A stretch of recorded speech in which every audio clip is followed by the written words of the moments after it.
Men attack a train station in China. This is one that was picked up from the Daily Mail in the UK. We had it on InfoWars this weekend.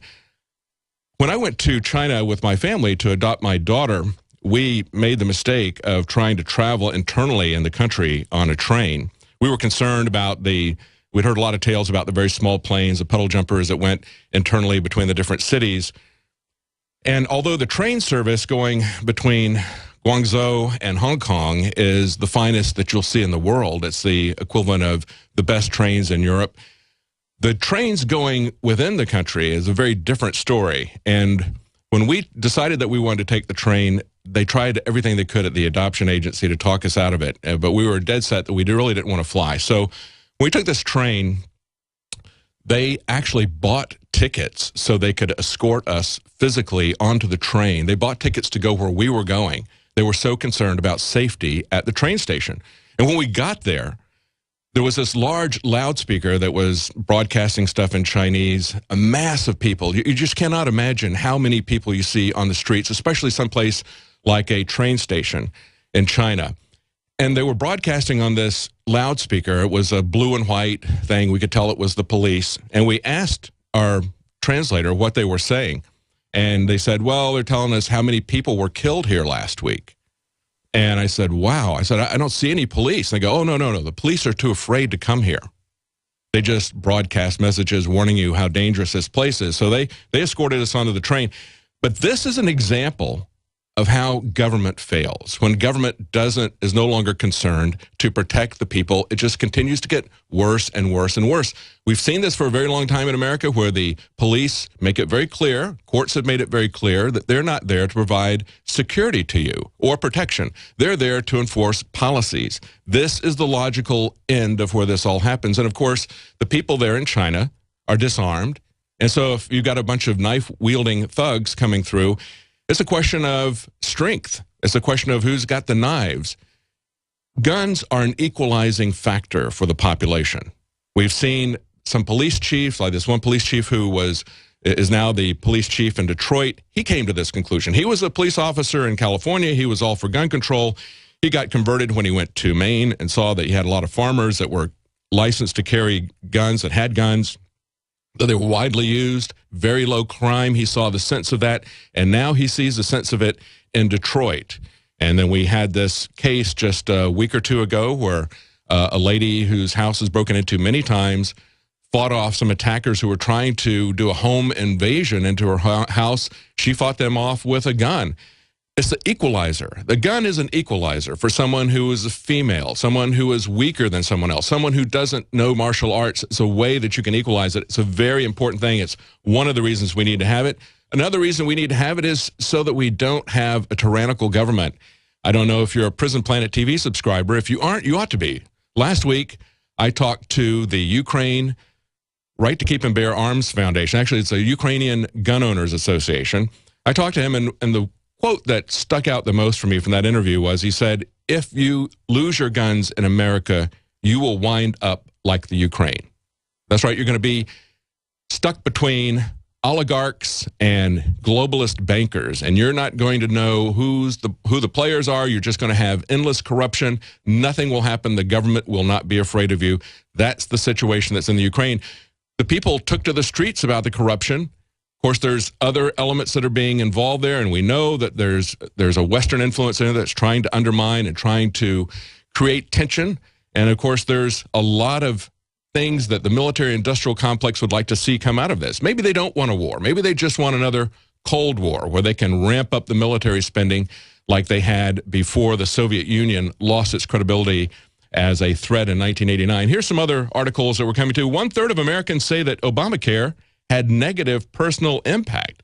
Nearly 60% say that they view the law unfavorably. Everybody is seeing their rates go up. People cannot afford it. Why? Because we're having to buy insurance for things that we don't even need. Insurance, in the first place, is not health care. Insurance can help you pay for your health care, but you can't pay for your health care if you've got to buy insurance as a single man. If they force you to buy maternity insurance as a single man, and your insurance rates double, triple, sometimes go up by a factor of 5, that's not affordable care. That's simply a lie. Stay tuned. We're going to be talking to Kathleen Willey. We're going to talk about how America fell into this moral decline by excusing the lies of their presidents. It all began with Bill Clinton. Stay tuned. We're going to talk to her. We'll be right back.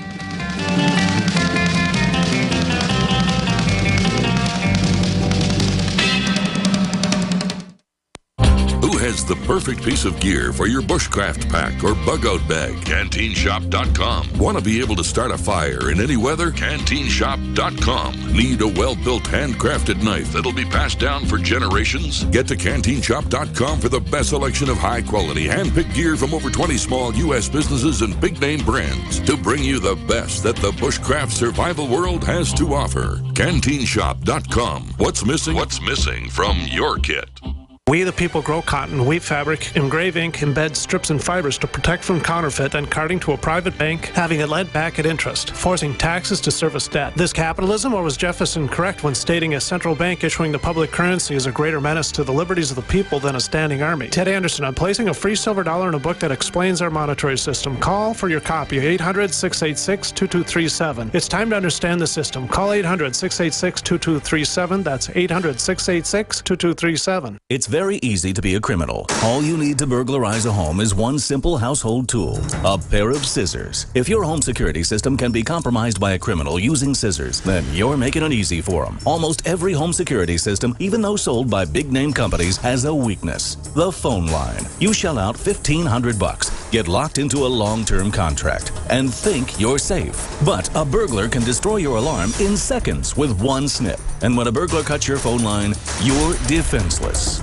SimpliSafe Home Security is the smarter choice. Built by Harvard engineers, SimpliSafe uses a wireless connection to call the cops. Scissors can't cut it, and that means your home stays safe. 24/7 professional monitoring is under $15 a month with no contract. SimpliSafe Home Security keeps you safer than the other guys for half the cost. Protect your home with the alarm you can trust. SimpliSafe. Go to GetSimpliSafe.com now for an exclusive 10% offer. That's GetSimpliSafe.com. Question: could too many GMO foods and toxins be overloading your digestive and immune systems? Answer: yes. If you're searching for a powerful detox that's gentle enough to use every day, use Pro-EM1 from Teraganix.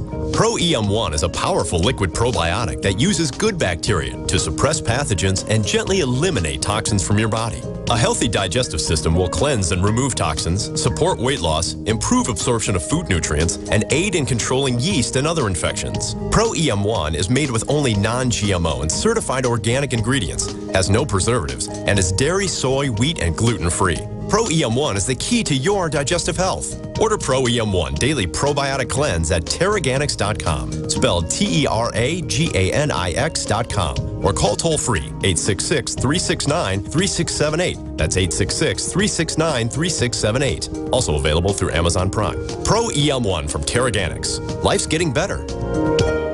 Hi folks, Alex Jones here with some important information. I want to tell you about Matt Redhawk and his team of patriots over at My Patriot Supply. Several years ago, Matt was sitting in his 2-bedroom apartment, frustrated with the direction this country was headed and the charlatans willing to sell us out for a quick buck. Deciding to take action, a company run by patriots for patriots was born. My Patriot Supply has never taken a loan or accepted outside funding. They now operate 2 distribution facilities and employ over 50 hardworking American men and women. It is rare to find companies who practice what they preach. And that's why I stock my pantry with high-quality storable foods from My Patriot Supply. Go to mypatriotsupply.com/Alex today for special offers on emergency food storage, or call their preparedness specialist at 866-229-0927. That's 866-229-0927. Do business with someone who shares your values. mypatriotsupply.com/Alex.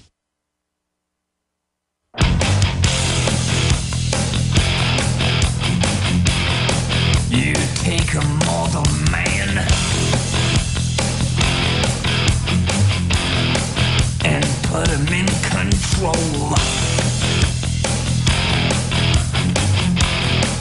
Watch him become a god. Welcome back to the Alex Jones Show. I'm David Knight filling in for Alex. We're going to be joined in just a few minutes with Paul Joseph Watson from the UK. We're going to be talking about the Ukraine. We're also going to be talking about some changes in the way parents are viewed in the UK. And that's the UK, not the Ukraine. So in England, we see that they're now going to have in Scotland minders assigned to children at birth, following them through 18 years of age. Very, very troubling assumption there that the state, not the parents, has the best interest of the child at heart, that the state will make vital decisions about the child's life. We already see that happening in the United States. There's something underneath this, which is called the UN Convention on the Rights of the Child, that is actually calling for this.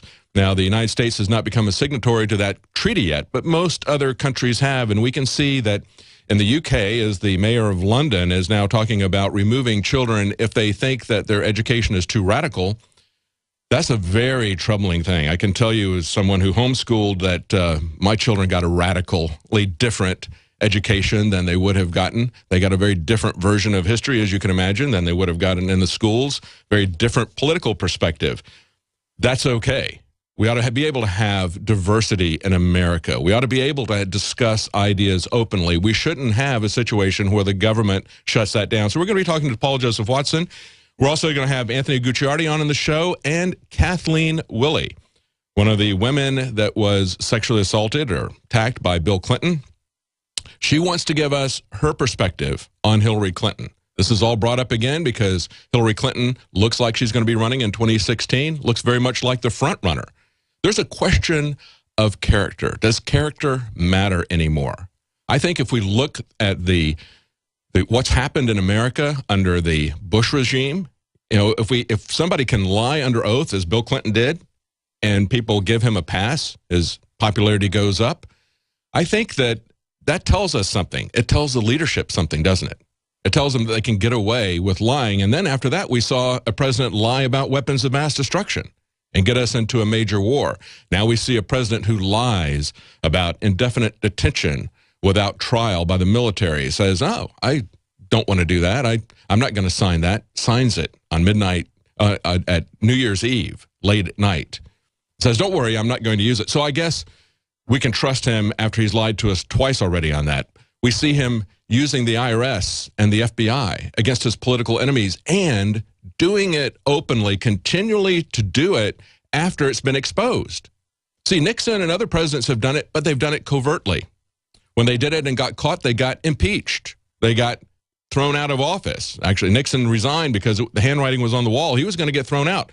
Now we have presidents who do that same sort of thing openly, continue to do it even after it's brought to light, because they know that the American people are so divided along this left-right spectrum, this Democrat-Republican spectrum, that they no longer care about the criminal actions of their guy, the guy that's on their team. As long as it's not the other side, they're going to excuse it. Let's take a look at some of the other articles that are up on Infowars.com. We've got Obama now brandishing his phone at Putin. This is pretty funny. There was a White House photo that was tweeted out where he looks like the man in charge. He's wearing denim shirt and denim pants. He looks very Reagan-esque. And people were having a lot of fun with it. They said, one of them says, this picture of him on the phone for 90 minutes with Putin, but what he didn't tell us was that he was on hold for the first 87 minutes. And another one says, okay, he's got his phone, but did he threaten Putin with his pen? This is brinkmanship. This is very dangerous brinksmanship. This is like what Khrushchev did when he went to the UN and took off his shoe and pounded the podium saying, we will bury you. These types of things, and then moving missiles right to the doorstep of Florida. These types of provocative movements that we see the Obama administration engaged in right now, that we see John Kerry engaged in right now, it's very difficult to understand what's going on in the Ukraine. As I mentioned on the Prison Planet TV, the nightly news last week, I spoke to someone from the Ukraine Gun Owners Association. There are people there who think just like we do, who want their independence, who want their freedom, who are fed up with corruption in government, and they want to be left alone. But there are also these groups that are coming in from international bankers as well as Putin's oligarchs. The corruption that's there is rampant. And we're seeing both sides of that. These people are caught in the middle. It's very difficult for us to know who the players are. It's difficult for the Ukrainians to know who the players are. What we do know is that we should not be going abroad seeking monsters to destroy, and we should not be engaging in this kind of brinksmanship that could very well start World War III. Now, stay tuned. We're going to be right back with Paul Joseph Watson, and we're going to talk about the Ukraine. We're going to talk about what's happening in the UK, the war against families.